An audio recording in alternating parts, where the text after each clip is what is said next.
Hello, boys and girls. My name is Mr. Fox, and I am here in Linda Elementary School, Linda, California. And I'm going to continue reading a book titled Fantastic Mr. Fox by Ronald Dahl, illustrated by Donald Chaffin. As you remember, we have already read chapter 1 through 3. We will continue on with 4, 5, and 6. As we left the story, we found out that Mr. Fox had his tail shot off, and they were thinking about digging up the fox den. Let's get into our story. Chapter 4 is titled The Terrible Shovels. Down in the hole, Mrs. Fox was tenderly licking the stump of Mr. Fox's tail to stop the bleeding. It was the finest tail for miles around, she said between licks. It hurts, said Mr. Fox. I know it does, sweetheart, but it'll soon get better. And it will soon grow again, Dad, said one of the small foxes.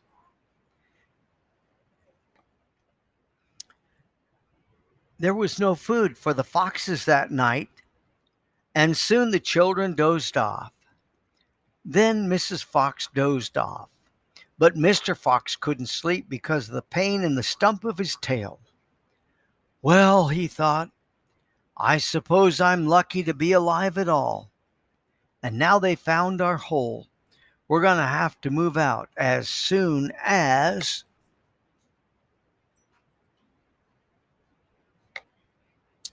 possible. We'll never get any peace if we... What was that? He turned his head sharply and listened. The noise he heard now was the most frightening noise a fox could ever hear. The scraping of shovels digging into the soil. Wake up, he shouted. They're digging us out. Mrs. Fox was wide awake in 1 second. She sat up, quivering all over. Are you sure that's it? She whispered. I'm positive. Listen. They'll kill my children, cried Mrs. Fox. Never, said Mr. Fox. But, darling, they will, sobbed Mrs. Fox. You know they will. Scrunch, scrunch, scrunch went the shovels above their head. Small stones and bits of earth began falling from the roof of the tunnel. How will they kill us, Mummy? Asked one of the small foxes. His round black eyes were huge with fright. Will there be dogs? He said. Miss Fox began crying. She gathered her 4 children close to her and held them tight. Suddenly there was an especially loud crunch above their heads, and the sharp end of a shovel came right through the ceiling. The sight of this awful thing seemed to have an electric effect upon Mr. Fox. He jumped up and shouted, I've got it. Come on. There's not a moment to lose. Why didn't I think of it before? Think of what, Dad? A fox can dig quicker than a man, shouted Mr. Fox, beginning to dig. Nobody in the world can dig as quick as a fox. The soil began to fly out furiously behind Mr. Fox as he started to dig for dear life with his front feet. Mrs. Fox ran forward to help him. So did the 4 children. Go downward, ordered Mr. Fox. We've got to go deep as we possibly can. The tunnel began to grow longer and longer. It sloped steeply downward. Deeper and deeper below the surface of the ground it went. The mother and father and all four of the children were digging together.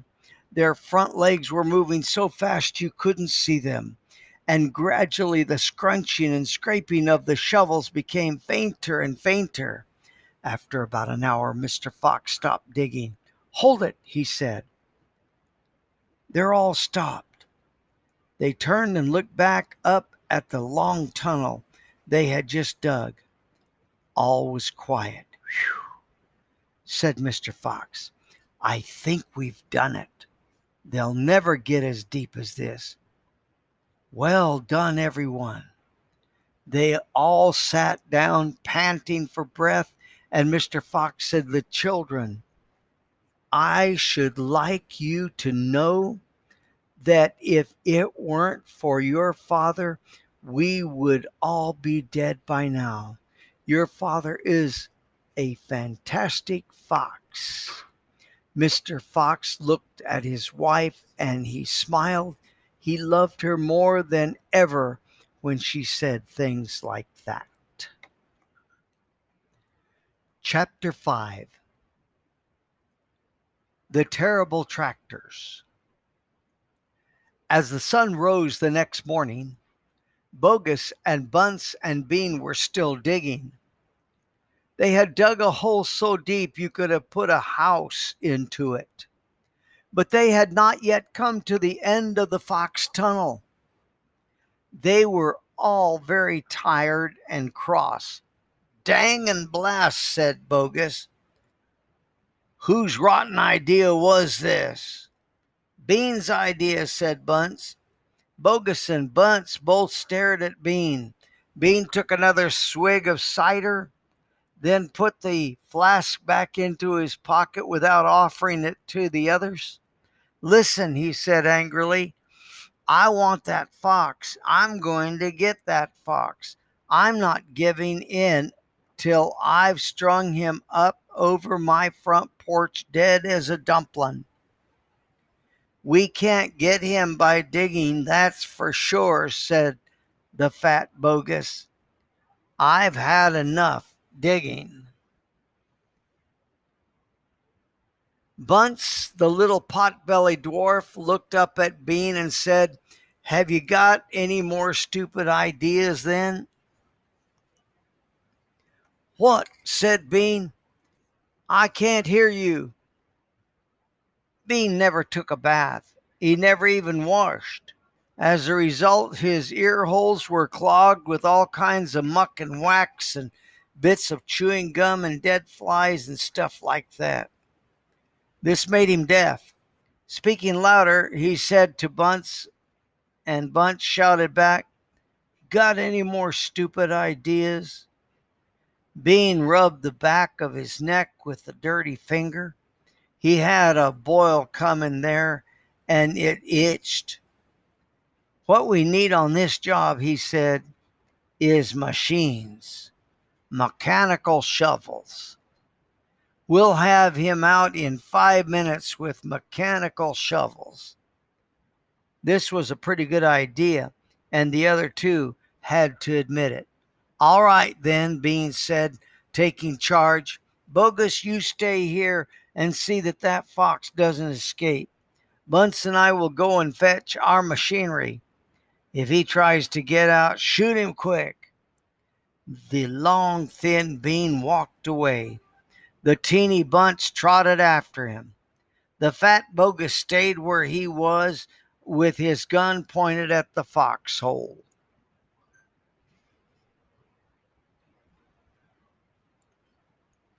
Soon, two enormous caterpillar tractors with mechanical shovels on their front ends came clanking into the woods.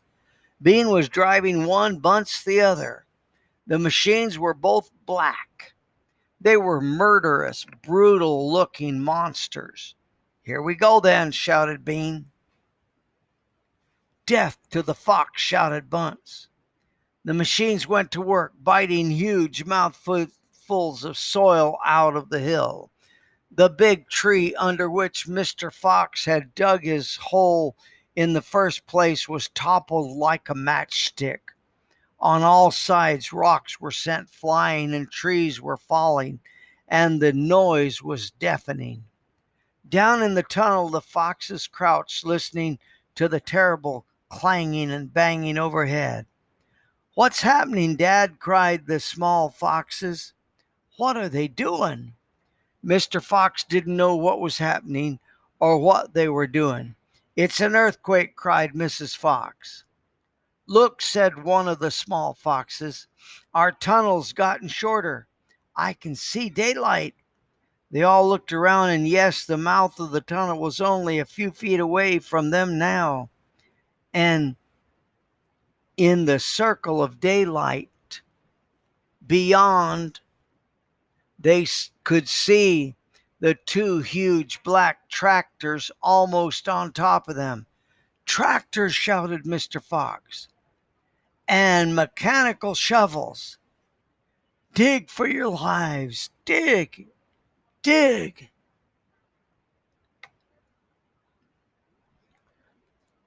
Chapter 6: The Race. Now there began a desperate race, the machine against the foxes. In the beginning, the hill looked like this, and you can see that hill, can't you? After about an hour, as the machines bit away more and more soil from the hilltop, it looked like this. Wow, look at that.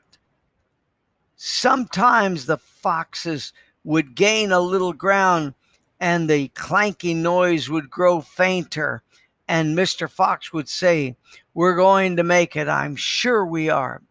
But then a few moments later, the machine would come back at them, and the crunch of the mighty shovels would get louder and louder. Once the foxes actually saw the sharp metal edge of one of the shovels as it scraped up the earth just behind them. "Keep going, my darlings," panted Mr. Fox. "Don't give up." "Keep going," the fat bogus shouted to Bunce and Bean. "We'll get him any moment now." "Have you caught sight of him?" Bean called back.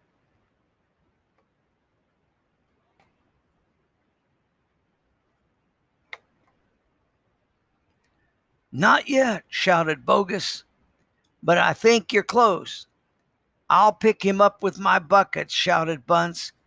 "I'll chop him to pieces." But by lunchtime, the machines were still at it, and so were the poor foxes.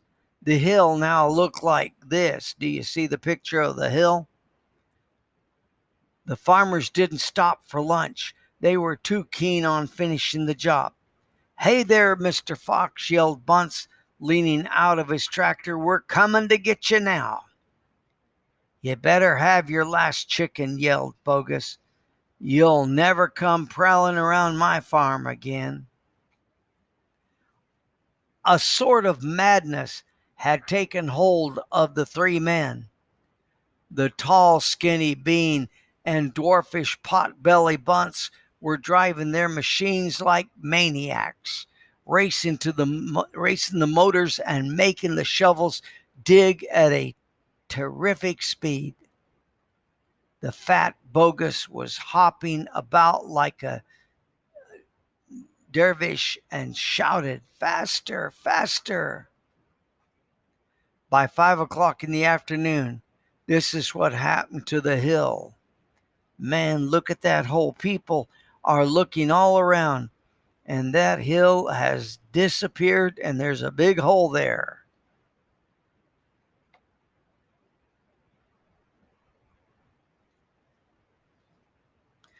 The hole the machine had dug was like the crater of a volcano. It was such an extraordinary sight that crowds of people came rushing out from the surrounding village to have a look. They stood on the edge of that crater and stared down at Bogus and Bunce and Bean. "Hey there, Bogus, what's going on?" "We're after a fox." "You must be mad." The people jeered and laughed. But this only made the three farmers more furious and more obstinate and more determined than ever not to give up until they had caught the fox. Chapter 7. We'll Never Let Him Go. At 6 o'clock in the evening, Bean switched off the motor of his tractor and climbed down from the driver's seat. Bunce did the same. Both men had enough.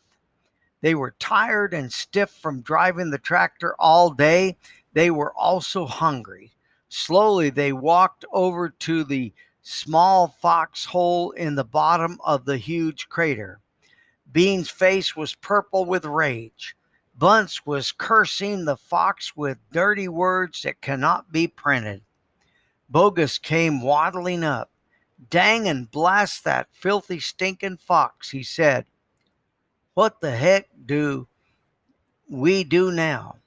"I'll tell you what we don't do," Bean said. "We don't let him go." "We'll never let him go," Bunce declared. "Never, never, never," cried Bogus. "Did you hear that Mr. Fox?" yelled Bean, bending low and shouting down the hole. "It's not over yet, Mr. Fox. We're not going home till we've strung you up dead as a dingbat." Whereupon the three men all shook hands with one another and swore a solemn oath that they would not go back to their farms until the fox was caught. "What's the next move?" asked Bunce, the pot-bellied dwarf. "We're sending you down the hole to fetch him up," said Bean. "Down you go, you miserable midget." "Not me," screamed Bunce, running away. Bean made a sickly smile. When he smiled, you saw his scarlet gums. You saw more gums than teeth. "Then there was only one thing to do," he said. "We'll starve him out. We'll camp here day and night watching the hole. He'll come out in the end. He'll have to." So Bogus, Bunce, and Bean sent messages down to their farms asking for tents, sleeping bags, and supper.